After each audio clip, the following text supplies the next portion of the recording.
Aaron Bilek. I am very happy to present this article. Is comprehensive geriatric assessment, admission, avoidance, hospital at home, and alternative to hospital admission for older persons. And I was even more excited to hear that the first author, Dr. Sasha Shepard, is joining us. So that's an extra bonus. This is a very interesting article, at least for me, because it presented a model of care that I was less familiar with. So I was excited to learn more about it. And so let's proceed. So next slide, please.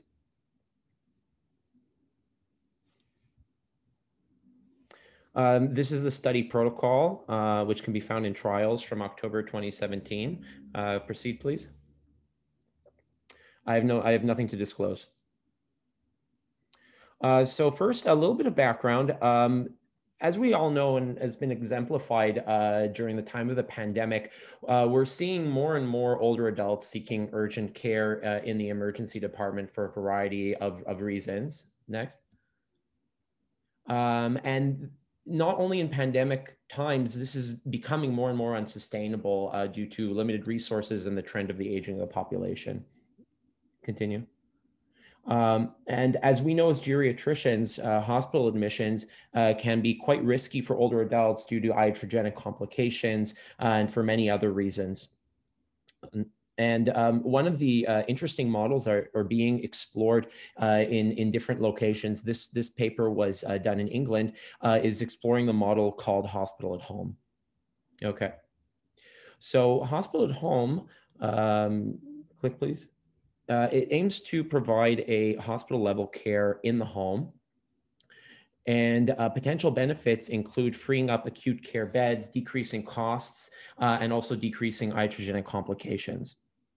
However, outcomes of this model of care have not been adequately studied in a randomized fashion to guide a policy level decision making. So the objectives of this particular study were to first and foremost examine whether hospital at home is an acceptable alternative to inpatient hospitalization for a geriatric population.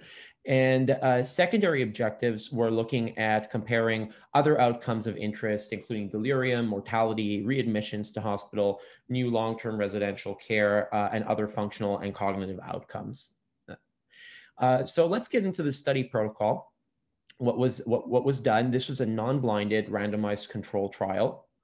It was performed in the UK, funded by the National Institutes of Health, and it took place over 2015 to 2018. The patient population was 65 plus, designated as having baseline frailty. I will say that the definition of frailty was broad. It wasn't necessarily by a frailty scale that we might use. It was more a determination such as complex comorbidity or patients known to have geriatric syndromes. They were recruited from two places, either via the primary care practitioner or via the acute medical unit, which we'll discuss in a little while. And these are patients who otherwise would have required a hospital admission. The indications for hospitalization were also broad and were defined as an acute change in baseline health. And this could generally be divided into geriatric syndromes such as delirium or falls, but also things like complex comorbidity. So for those of you who are unfamiliar, what does hospital at home provide? It's a geriatrician-led and CGA-based or CGA-inspired medical care provided 7 days a week. There's daily rounding, which was either in person or virtual, the involvement of a multidisciplinary team, the nurse and nurse practitioner and the entire allied health team, physiotherapy, occupational therapy, and so on and so forth. They could provide IV infusions and medications as well as home oxygen at most sites. And there was diagnostic services such as laboratory and imaging services as needed. As well, the care was provided from 7 a.m. to 11 p.m. most of the time, but at some sites this was actually 24/7. And if there was a need, such as deterioration in condition, the patient could be transferred to the hospital if needed. Finally, another benefit of hospital at home was the ability to maintain direct contact with the primary care team as needed to ensure continuity of care. So this is a little schematic that I drew up because I was not so familiar with the way patients are triaged in this sort of system. So just so that it's clear to everybody, Helen, I'm just going to ask you to, you can click the entire slide to make it clear, and then I'll run through it. So starting at the top of the slide, there's a patient can be sick at home, and he has, go back, please. A patient can be sick at home, and the patient will have various means of getting to hospital care. The first is via the primary care practitioner depicted on the left, and then the primary care practitioner can direct the patient to a part of the emergency department called the acute medical unit.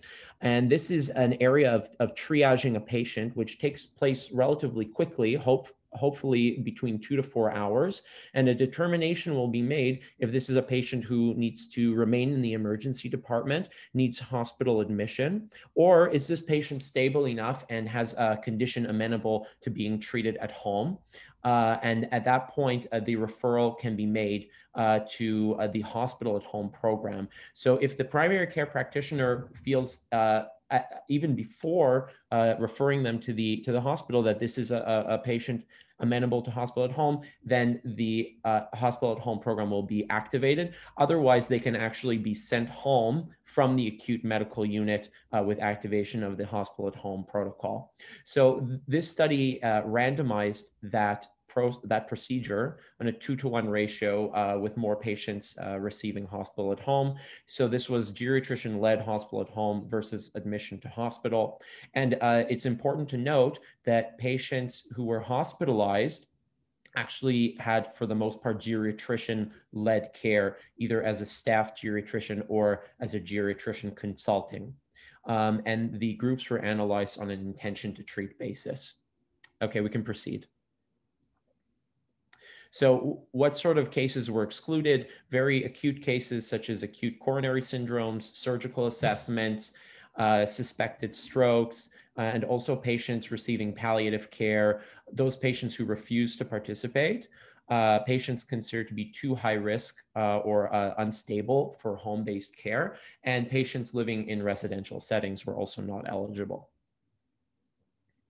The outcomes that were studied, the primary outcome was simply living at home, i.e. they were alive and not admitted to long-term care at 6 months, but they also examined many other secondary outcomes. Firstly, both components of the primary outcome at 6 and 12 months, readmission to hospitals at 1 month, as well as delirium during the acute phase at 3 and 5 days, but also at 1 month. And they also looked at many other outcomes of quality of life and function and cognition, as well as patient satisfaction with the care. Okay, we can move on. Now, in terms of study powering, there was an initial powering analysis done that was looking at expecting to have a much higher rate of attrition, but as they went along and saw a lower than expected attrition, they actually adjusted the sample size downwards. And in the final analysis, they had an 83% power for a significance level of 0.05 to detect a risk ratio of 0.8 for the primary outcome. Very briefly about the study flow, because the initial diagram, I couldn't fit it into a slide. So 4,800 people who were screened, a little bit less than half of them were not eligible.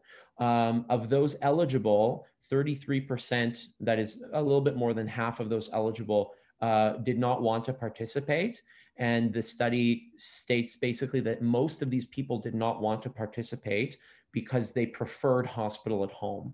And of the remaining patients, those were randomized. So now if we look at the table, 700 patients were randomized to hospital at home.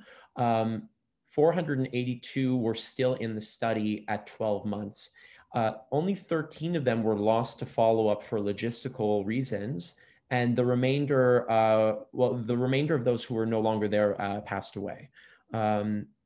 in terms of those hospitalized, a similar number of a small number of patients were lost to follow-up for logistical reasons, and the remainder were those who were still alive. Okay, now let's look at the results. So firstly, there was no substantial intergroup differences in baseline characteristics due to the randomization process.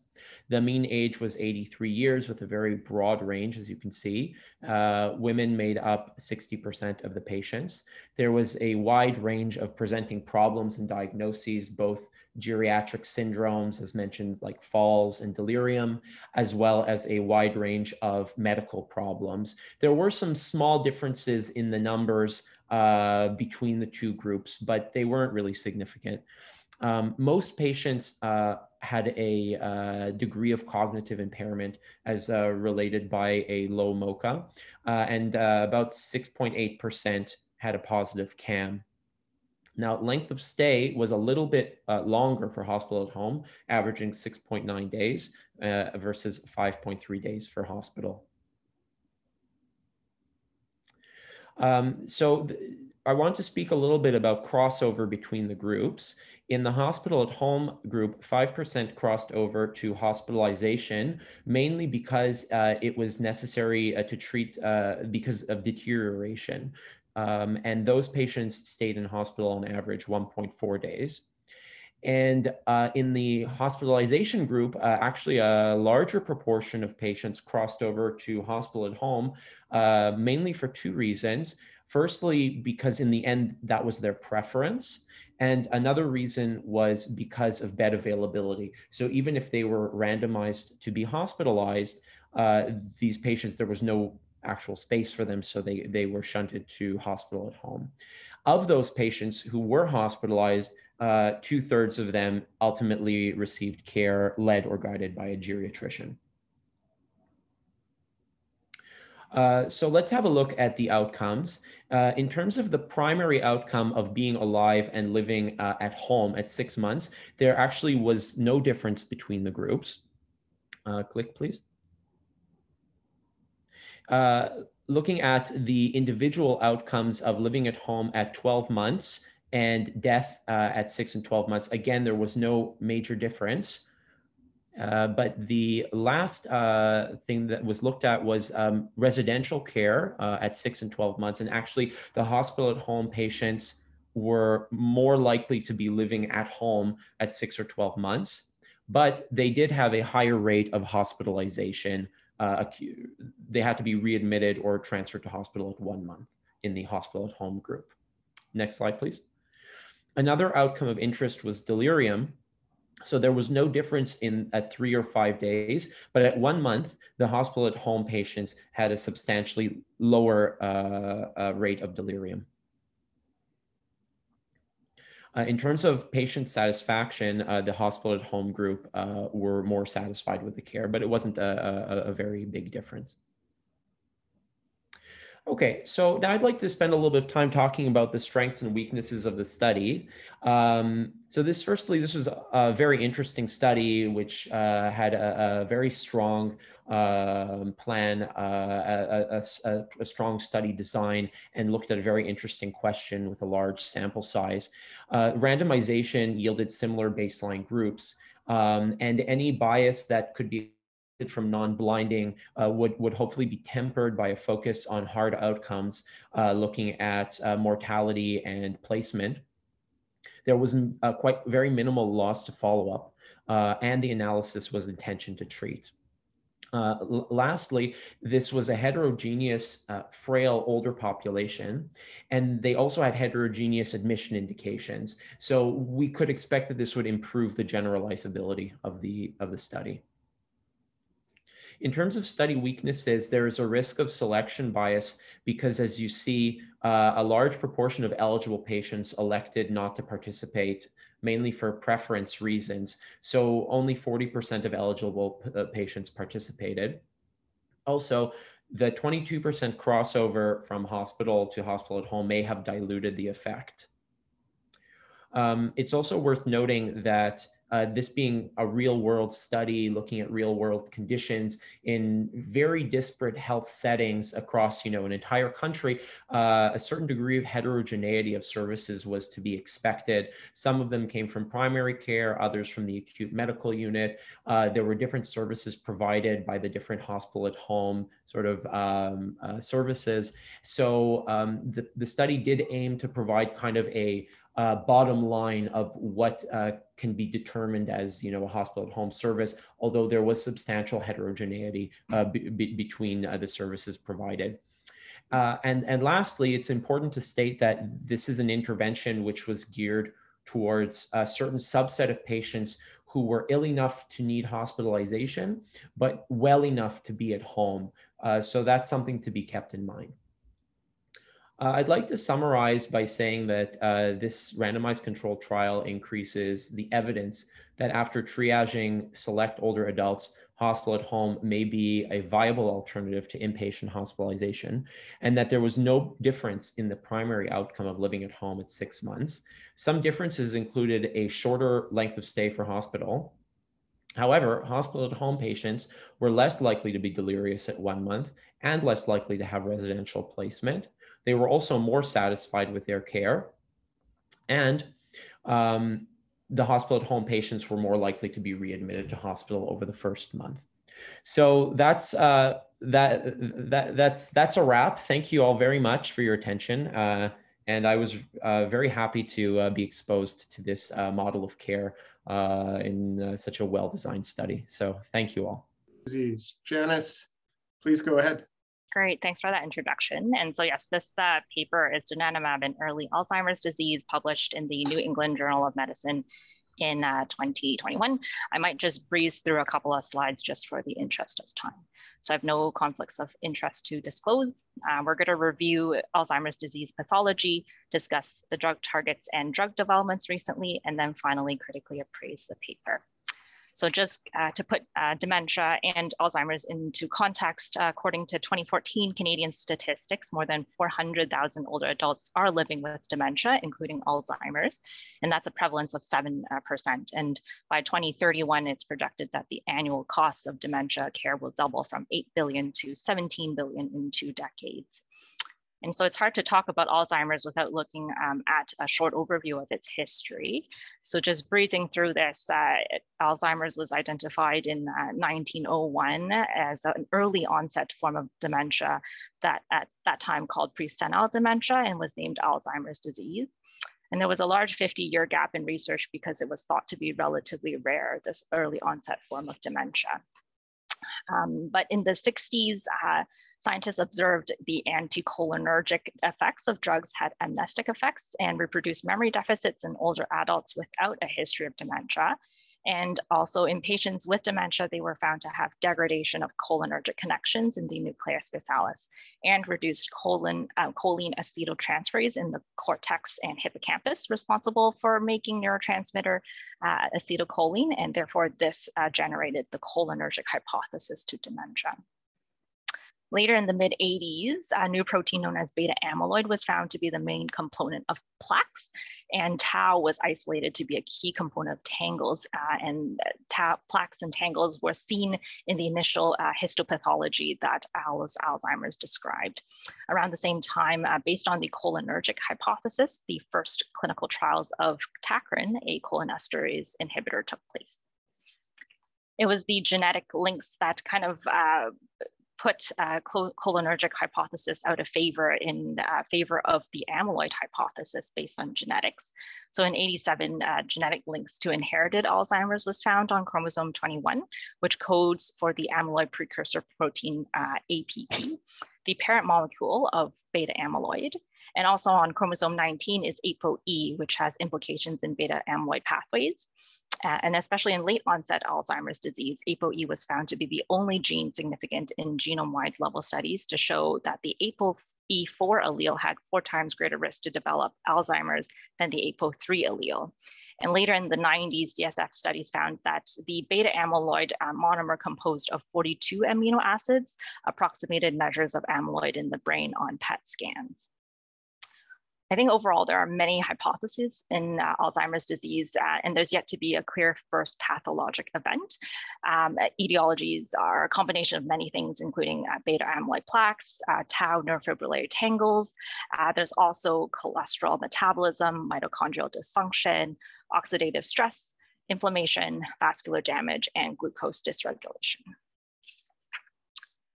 I think looking at approved drug meds for Alzheimer's right now at the current time, they target the symptoms of Alzheimer's and not the disease itself. And you're familiar with donepezil, rivastigmine, galantamine, and memantine. And so quickly going over what's already available, the first cholinesterase inhibitors, these slow down the breakdown of acetylcholine, a neurotransmitter needed for memory and function.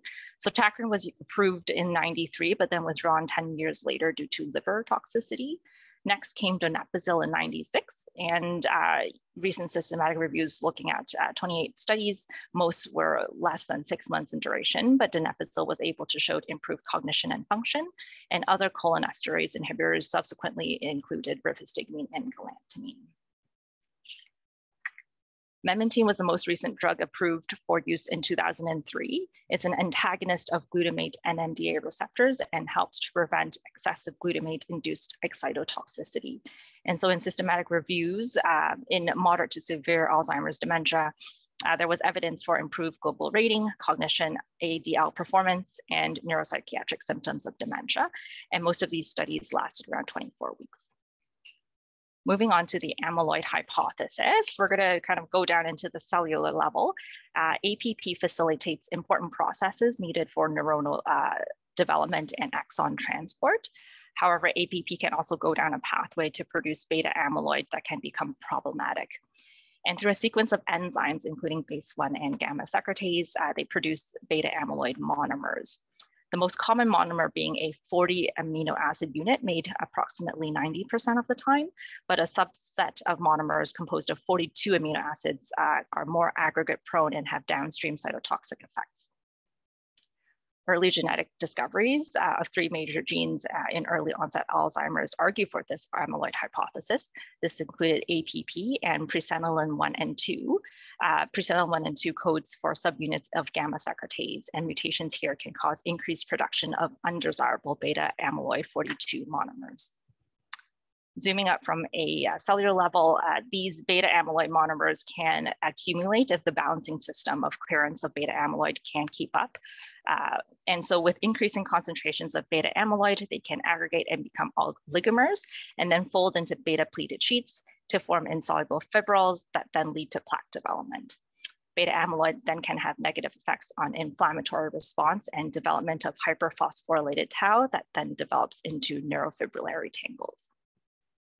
Looking more closely at tau, tau normally promotes stability of microtubules of axons, and abnormally hyperphosphorylated tau can lead to development of neurofibrillary tangles, and these are a marker of Alzheimer's disease severity.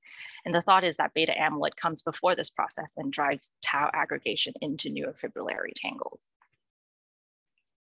Within synapses between neurons, beta amyloid impairs nicotinic receptors and therefore prevents acetylcholine release into the synapse.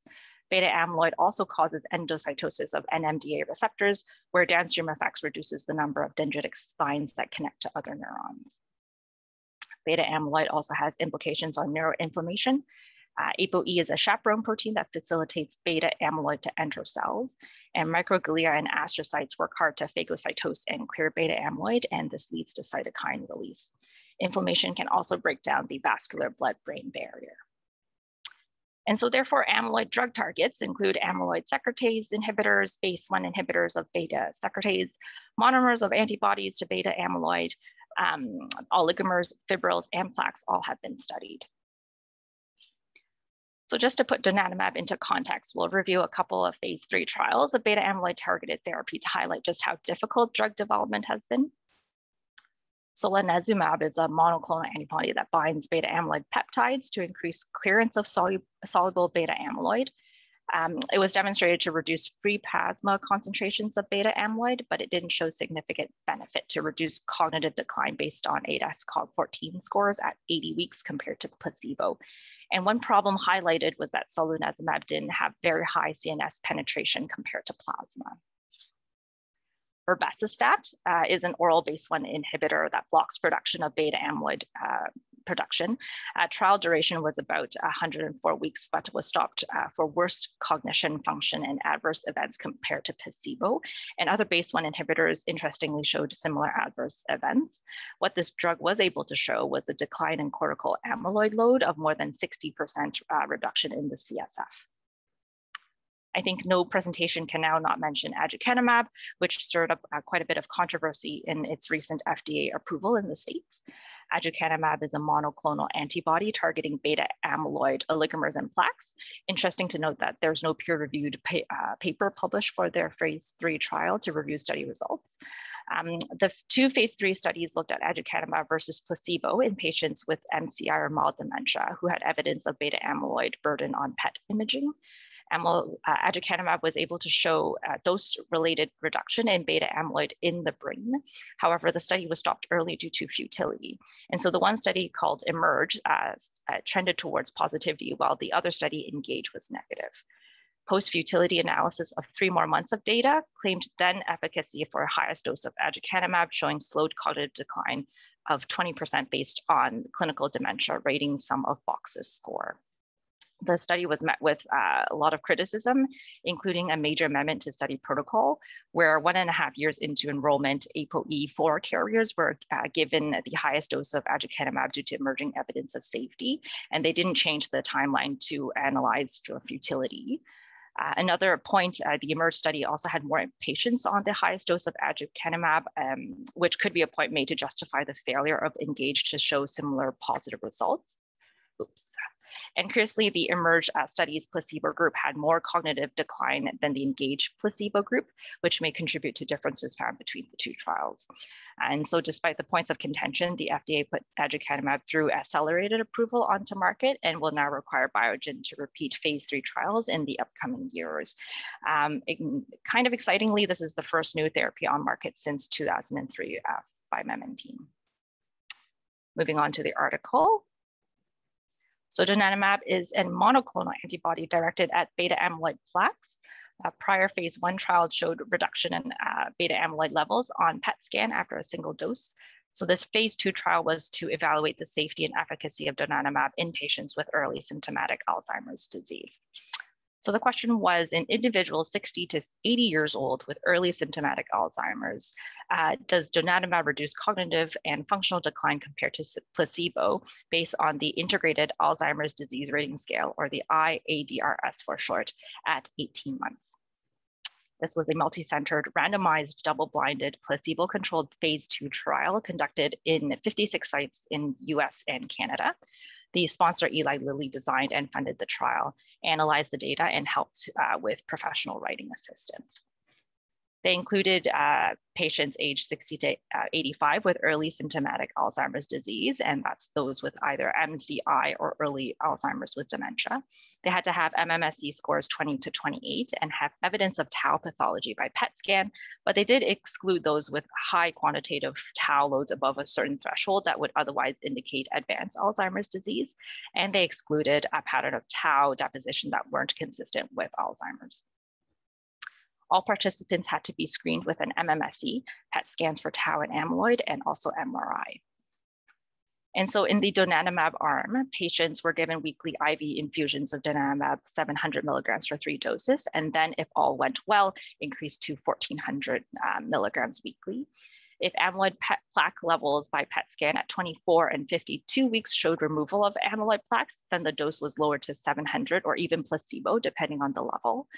If MRI showed amyloid-related imaging abnormalities, also known as ARIA, and one type of ARIA is cerebral edema, and if they showed this within the first 3 doses, then the dose was not increased.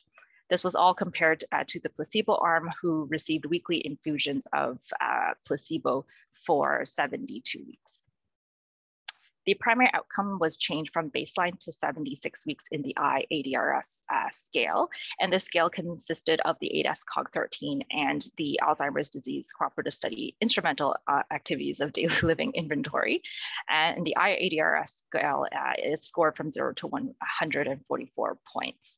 Secondary outcomes of interest include the CDR-SB, the ADAS-Cog13, CSI-ADL score, MMSE, changes in amyloid and tau burden, and changes in volumetric MRI.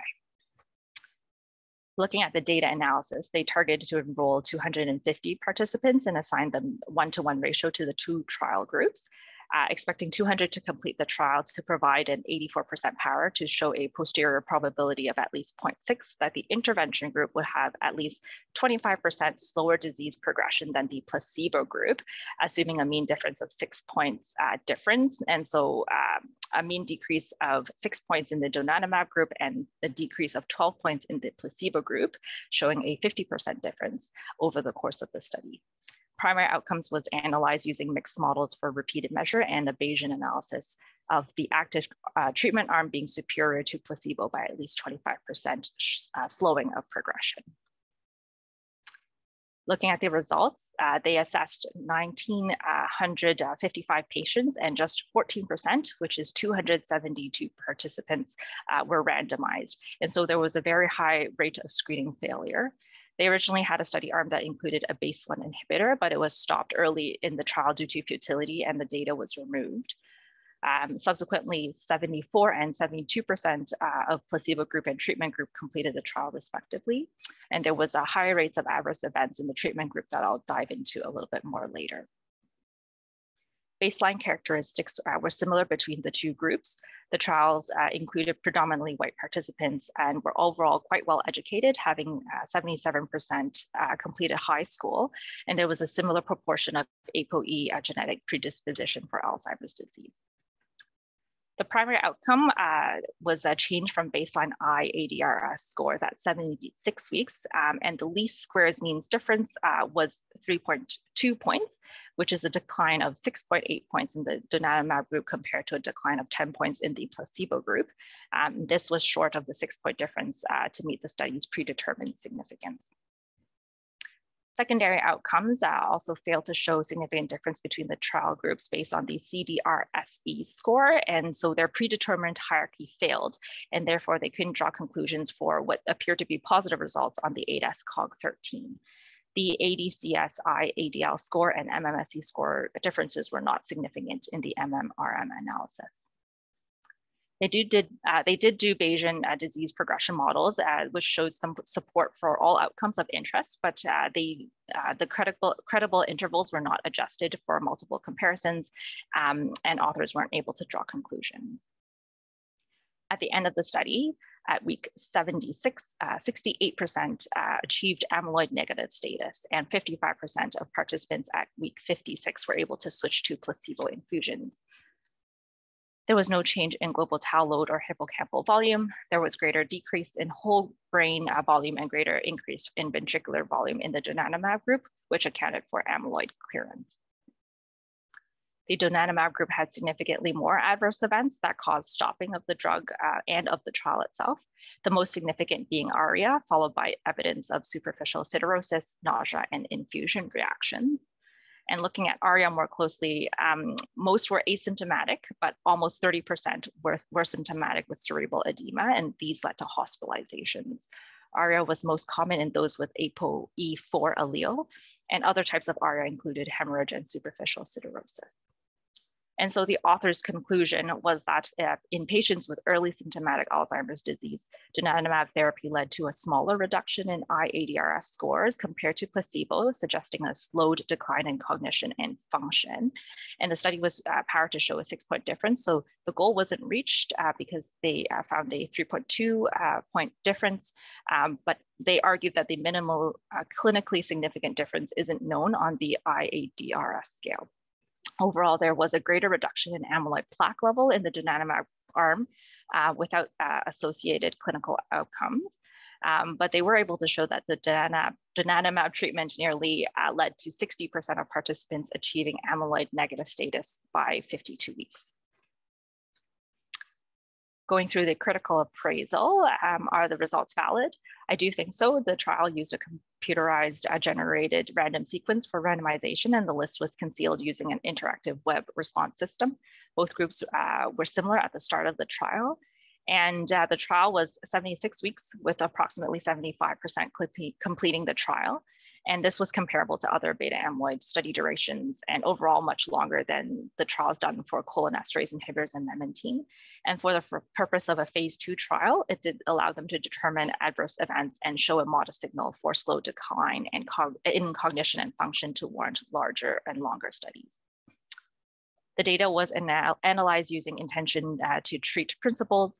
They blinded the investigator, site personnel performing the assessment, and participants. But a limitation of the study is that a substantial number of the donanemab group had adverse events like ARIA and transfusion reactions, which would have led to emergency blinding.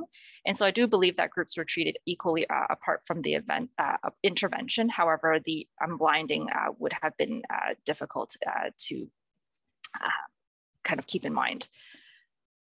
The magnitude of treatment effect is unclear because there isn't an established minimal clinically significant difference on the iADRS scale. The magnitude of treatment effect was 3.2 points, a difference in favor of the donanemab arm on a 144-point scale. Bayesian analysis showed some support for donanemab reducing disease progression by at least 25% of placebo, but it was unadjusted for multiple comparisons. And in regarding precision, the results did achieve statistical significance using 95% confidence intervals. So I don't think this paper can be practice changing yet because it is only a phase 2 study, but donanemab is now recruiting for phase 3 trials. A subset of our population do have similar baseline characteristics to the study participants, especially those that are robust older adults who are either themselves health literate or have very supportive family or caregivers and have probably a higher social economic status to be able to navigate the logistics of monitoring and treatment. And you can imagine weekly transportation to an infusion clinic can get quite expensive and not readily available to those in rural areas. And at this time, this treatment is definitely not feasible in our community. We don't have the infrastructure to support repeated MRI imaging, let alone the clinical use of PET scanners. I think as it stands, the potential benefits of donanemab may be of slowing cognitive decline and function and definitely needs further study. The harms are already quite apparent. There's ARIA, transfusion reactions, and significant costs. The number needed to harm for development of ARIA with cerebral edema is almost 1 in 4. And this risk is increased to 1 in 2.5 for those that are homozygous carriers for ApoE4 allele. And the number needed to harm for symptomatic ARIA with edema is almost 19. Alzheimer's is a chronic and at this time incurable neurodegenerative disease with a lack of drug treatments that address its root causes. And so for our patients, it's a devastating diagnosis, and I'm sure nearly all would go to length for a chance to slow its disease progression. But the harms of these amyloid therapies are clearer than benefits at this time. And so the clinically significant benefit needs to be demonstrated to justify the risk, in addition to the high cost of screening, testing, monitoring, and drug costs for the patient and our healthcare system. I think overall for amyloid targeted therapies, it's been a difficult past 20 years to show positive results. And trials in those with moderate to severe Alzheimer's disease have been negative. And so now trials are focusing on the population that is earlier and earlier in the Alzheimer's disease spectrum as MCI and early Alzheimer's disease with dementia. And there might be a move to consider preclinical stages of Alzheimer's disease in people that have positive biomarkers, but no symptoms yet. Trials have also had a difficulty getting beta amyloid clearance in the brain, whether or not this might be related to the drug itself or a dose-dependent response. And we can't forget that beta amyloid clearance causes major adverse events and need constant monitoring for ARIA. And with so many cognitive scales, which largely we don't use in a clinical setting, it's hard to define clinically meaningful outcomes for our patients. And lastly, I think there's going to be a continued trend towards longer study durations if the amyloid hypothesis holds true. Just thinking back, the timeline of amyloid accumulation is 15, 20 years before the onset of clinical symptoms. And so what's next? I think courtesy of Dr. Turkow in the recent academic half day, there's a couple of phase 3 trials that's happening in Toronto, including donanemab phase 3 trials and high-dose gantenerumab. And of course, watchful waiting for aducanumab in the States, having it gone through accelerated FDA approval, and they're requiring a phase 3 trial of the high-dose aducanumab that's highly anticipated. Thanks, and I'll take questions. fascinating developments for sure. Thank you for those comments. And in the last few moments, I'd like to thank both Aaron and Janice. What two superb and wonderful presentations to kick off the academic cycle. Thank you both very much. Thank you, Sharon, for organizing and inviting Dr. Shepherd to join us. And thank you, all of you, for joining this morning. Please remember to complete your evaluations. The link should have been sent to your email already, and we look forward to seeing you at next month's Journal Club. Have a good summer. Thank you.